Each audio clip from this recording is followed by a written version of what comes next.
morning, students. Welcome to the second week of term 3. At term 3 of week 1, we discussed about microorganisms.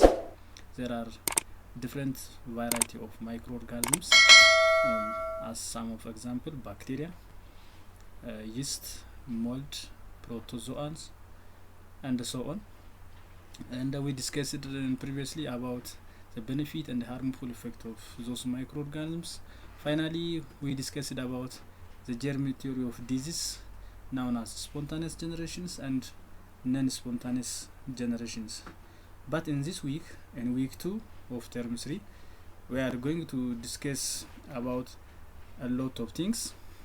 Let's say the objective of this today's lesson is, at the end of this lesson, the students are expected to list the systems of microbial control, again explain the techniques of microbiological control.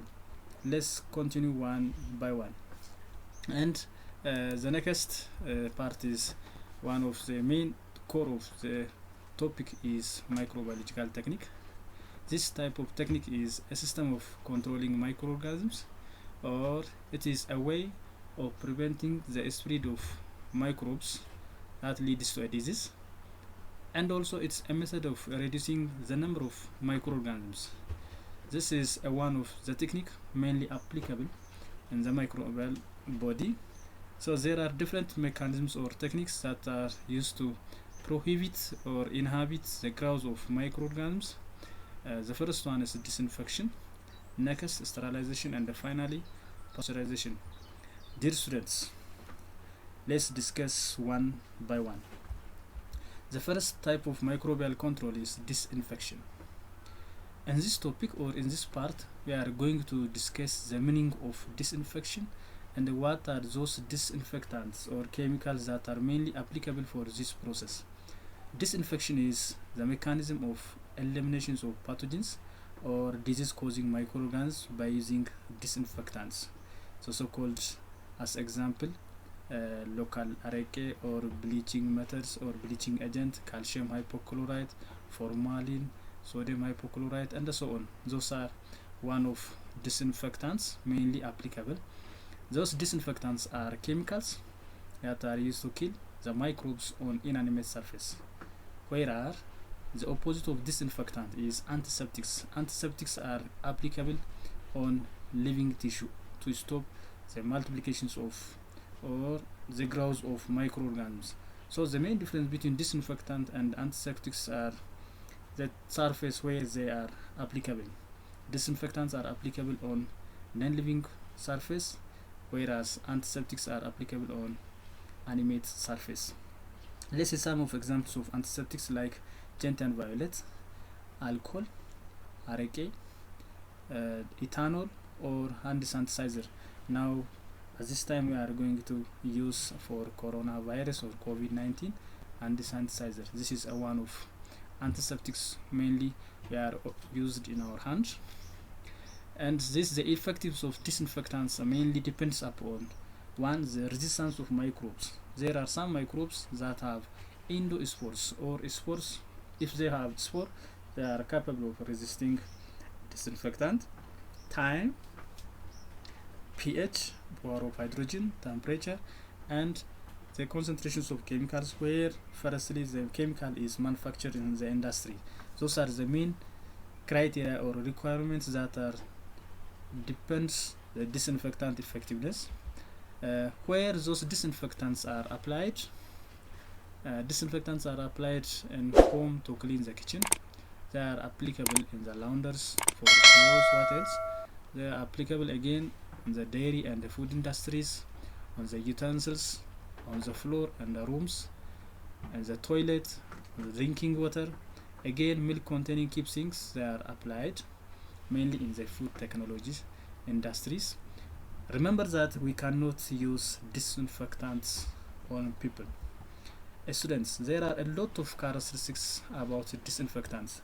Disinfectants are fastly acting. They are easily penetrate material without discoloring.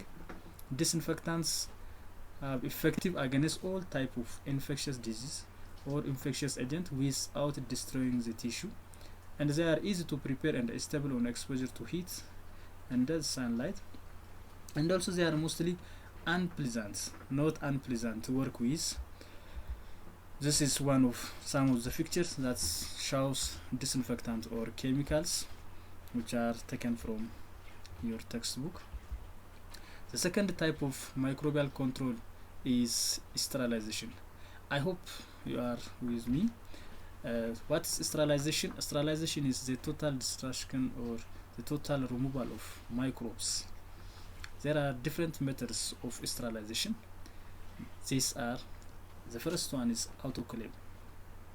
Autoclave sterilization is a type of sterilization that can kill a bacterial spore, including endospores, by raising temperature. That means that we can raise the boiling bacterial spore in the water at 21 degrees Celsius at a very high pressure for 15 up to 45 minutes, which means in average 30 minutes we can boil the spore of bacteria in the water with a high temperature, with a high pressure.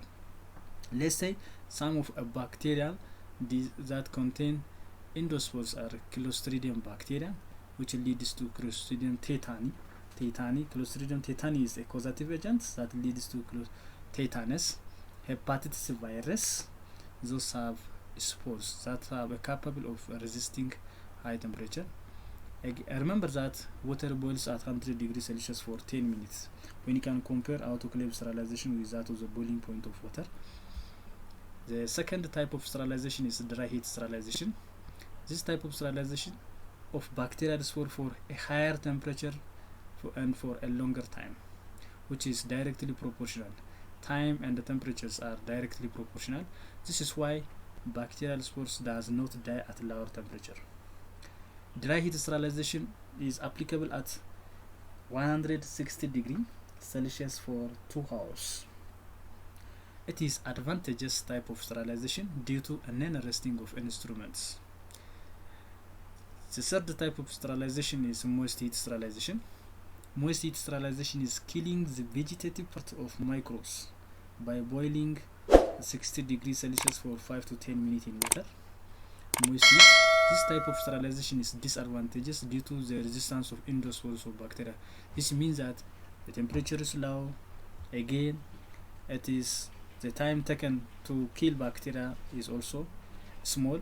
So this is disadvantageous type of sterilization. The fourth type of sterilization is irradiation type of sterilization. You can killing a UV sensitive or ultraviolet sensitive spores mainly found in the rooms. So this is mainly by having a natural source, sunlight.